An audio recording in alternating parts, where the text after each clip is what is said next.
For the latest update, press the subscribe button and hit the bell icon. बिस्मिल्लाहिर्रहमानिर्रहीम।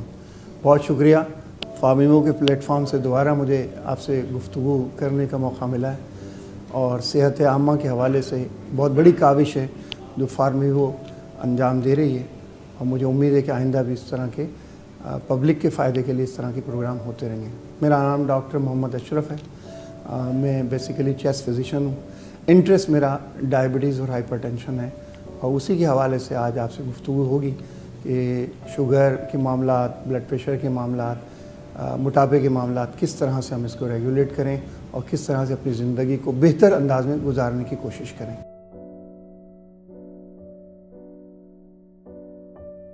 Basically specific area of interest जैसे मैंने बताया कि diabetes या sugar जिसे हम कहते हैं या ज़ियाबतीज़ भी कहते हैं और ब्लड प्रेशर और मोटापा, ये वो बीमारियां हैं जो इस वक्त बहुत प्रिवेलेंट हैं और हमारी बहुत बड़ी आबादी जो है इससे मुतासर हो रही है और इसको हम ये भी कहते हैं कि प्रिवेंटेबल हैं, हम इसका रोकथाम कर सकते हैं। तो इसलिए अगर जितना इस पे हम आपको मालूमात बहम पहुँचाएँ तो सोसाइटी के लिए ये बहुत फ़ायदेमंद होगा।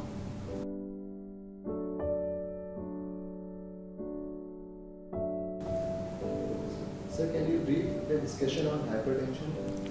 जहाँ तक ब्लड प्रेशर का ताल्लुक़ है तो ब्लड प्रेशर जो है उसको हम असेंशियल हाइपरटेंशन भी कहते हैं। वैरायटियाँ तो बहुत सारी हैं लेकिन असेंशियल में आज तक ये हमें नहीं पता चला कि होता क्यों है, लेकिन इसके रिस्क फैक्टर और पॉजिटिव फैक्टर्स हैं। जैसे मिसाल के तौर पर मोटापा है।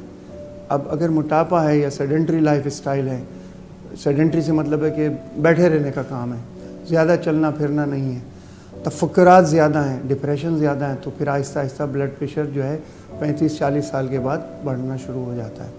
और बड़ा ताल्लुक़ इसका जो है ना वो ओबेसिटी के साथ है जिसको मोटापा कहते हैं। अगर आपका वेस्ट और हिप रेशो वो बढ़ना शुरू हो जाता है या पेट निकलना आम ज़बान में कहना शुरू हो जाता है तो फिर आपको इसकी तशवीश होनी चाहिए कि कहीं ब्लड प्रेशर मुझे ना हो जाए।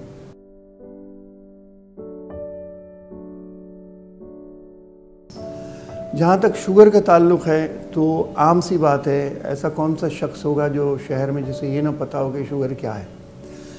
और आम जो मालूमात हैं उसके हिसाब से कि अगर आपको बार बार प्यास लगती है, पेशाब बार बार आता है, रात को बार बार उठते हैं, नकाहत या कमज़ोरी महसूस करते हैं और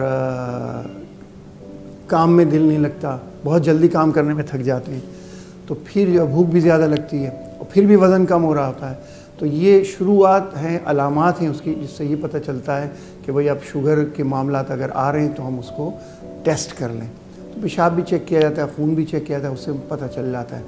फैमिली में अगर शुगर है तो बहुत अर्ली जो है ना वो फैमिली के दूसरे नए जो उनका इदराक हो जाता है कि भाई ऐसा तो नहीं कि आपको शुगर हो गई, तो घर में शुगर के हालात भी तकरीबन हर एक के पास होते हैं, तो चेक भी कर लेते हैं तो पता चल जाता है कि भाई शुगर के मामलात आ गए और हमें इसमें एहतियात करनी है।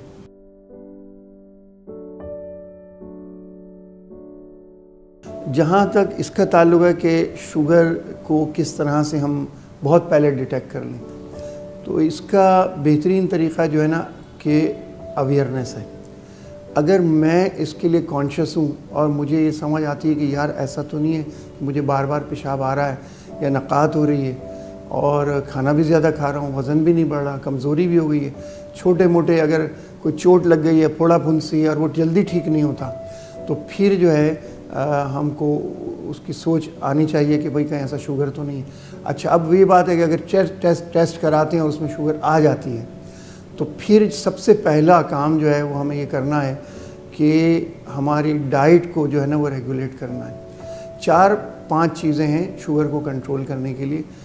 पहला हमारा जो है वो शुरू होता है कि हम खाना किस तरह से खाते हैं। खाना जो है उसको अगर मैं थोड़ा सा एलेबोरेट कर दूं कि उसकी कैलोरी वैल्यू होती है। कैलोरी वैल्यू ताकत कितनी, तो जितनी चिकनाई वाली बेसिक चीज़ें हैं तो दूध, दही, लस्सी, मक्खन, पराठे, biryani, cold drinks, pizza, burger, ये वो तमाम चीज़ें जिसकी कैलोरी वैल्यू बहुत ज़्यादा होती है और उसमें जो है शुगर बढ़ने का बहुत एहतमाल होता है। तो जिनको अगर शुरुआत अलामात हैं उसकी शुगर की, तो ये बेसिक चीज़ें जो चिकनाई वाली है या हाई कैलोरी डाइट है वो छोड़ दें। दूसरा जो आता है कि हाई प्रोटीनियस डाइट है वो भी हम कम करते हैं। तो वो कैलोरीज़ जिसमें वो खाने जिनमें कैलोरीज़ कम है, तो वो मैं बता दूं कि जितनी सब्जियां हैं, दालें हैं, मुर्गी मछली है, तो ये हमारे डाइट में शामिल होना चाहिए। चपाती जो हमारे घर में पकती है वो लो कैलोरी है, लेकिन अगर हम पराठे लें या वो नान वगैरह होते हैं, डबल रोटी हैं, इनमें हाई कैलोरीज होती हैं, तो उससे इज्तनाब करना चाहिए। फिर उसके बाद जब डाइट को हमने अपने वो कर लिया, तो अगला आता है कि हम चलना हमारा कितना, वर्जिश कितना है, सेडेंट्री लाइफ स्टाइल से हम कैसे बचते हैं। तो उसमें हम ये कहते हैं कि 20 मिनट सुबह 20 मिनट शाम को जो आप ब्रिस्क वॉकिंग करें। ब्रिस्क का मतलब हो गया था हम तेज़ चलें। अब आराम से बातें करते हुए चले जाएंगे दोस्तों के साथ तो उसका इतना फ़ायदा नहीं होगा जितना 20 मिनट आप बाकायदगी से टाइम निकाल करके। अब अक्सर ख़वातीन और मर्द और हज़रात मुझे कहते हैं कि हम सारा दिन तो काम करते हैं। आप जो काम करते हैं वो अपने काम के लिए करते हैं, मुझे आपको चलाना है अपनी जान के लिए। तो अगर आप अपनी जान के लिए अगर अलग से इसके लिए टाइम निकालेंगे तो वो ज़्यादा फ़ायदेमंद होगा। हमारे पास टाइम नहीं, अगला सवाल ये आता है। टाइम जो है वो मैं आपको बता देता हूँ। सबसे बड़ा हमारे मज़हब ने हमारे लिए टाइम निकाल के दिया है कि मुझ पर, आप पर, सब पर नमाज फ़र्ज़ है। 5 वक्त की मुझे नमाज़ पढ़नी है। अगर 5 वक्त की नमाज़ पढ़ता हूँ तो उसको अगर मैं ले लूँ कि ये एक मेरी एक्सरसाइज का भी हिस्सा है, हालांकि मुझे कहना नहीं चाहिए नमाज नमाज है, लेकिन मैं समझाने के लिए बता रहा हूँ कि हमारी वो भी एक्सरसाइज में शामिल है। अब अगर मैं सुबह फजर की नमाज़ मस्जिद में जाके पढ़ता हूँ तो हमारा अच्छा खासा चलना हो जाता है उसमें। फिर मैं ये कहता हूँ कि भाई आप ये कहते हैं कि बाद में हमें वक्त नहीं मिलता, मैं ये कहता हूँ कि मस्जिद में, हर मस्जिद में एक सहन होता है। आप उस सहन में हाथ में तस्बीह ले लें, 15-20 मिनट जो है ना अल्लाह की तस्बीहात करते रहें, ज़िक्र अस्कार करते रहें। कुरान शरीफ आपने पढ़ा है, छोटा सा सिपारा लेके आप चलते चलते सिपारा पढ़ लें। वो आपकी जो वॉक होगी तो आपकी इशराक तक हो जाएगी। इशराक 35 से 40 मिनट में इशराक हो जाती है। तो मेरा मानना ये है कि अगर मैंने इशराक पढ़ ली तो मैंने फ़जर की नमाज़ भी पढ़ ली, मैंने इशराक भी पढ़ ली, मेरी वॉकिंग भी हो गई, मेरा चलना भी हो गया। और इशराक की नमाज़ जिसने पढ़ ली तो शरीयत ये कहती है, हदीस ये कहती है कि आपने एक मकबूल उम्रे का सवाब हासिल कर लिया। तो इससे अच्छी बड़ी बात क्या होगी कि मैं आपको पार्क में दौड़ाऊँ? क्यों ना मस्जिद में आप चलें, क्यों ना अल्लाह का जिक्र करके चलें। तो आपका जो आने वाला दिन है वो बहुत खुश खुर्रम गुजरेगा। उसके बाद अगर आप लिफ्ट का इस्तेमाल ज़्यादा करते हैं तो मेरी आपसे गुजारिश होगी कि अपने लिफ्ट के मामलात को कम से कम कर दें। इसी तरह से दोपहर के खाने में जो है ना अपना एहतियात रखें।